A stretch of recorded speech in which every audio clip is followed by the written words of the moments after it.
today po yung preliminary investigation dun sa charge kay Senator Bong na plunder. So kung ano man yung nilalaman ng final ngayon, pareho din po nung dati.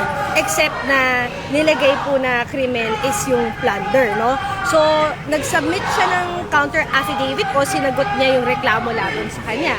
Tapos, 4 po silang respondents o nilalaman ng reklamo. Si Yusek Bernardo, Mr. Opulencia, Mr. Alcantara, tapos si Senator Bong, no? Ang nakakagulat kanina, nung magpo-file na ng counter affidavit, nagulat na lang kami na yung tatlo, si Mr. Alcantara, Mr. Opulencia, saka si Yusek Bernardo, nag-manifest na hindi na sila sasagot kasi discharge sila sa Witness Protection Program.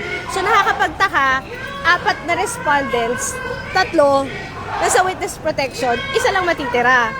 Tapos, ngayon namin nakita dun sa sinamit nilang dokumento na November pa pala naka-discharge ng state witness tong si si Yusek Bernardo, tapos si Mr. Alcantara December.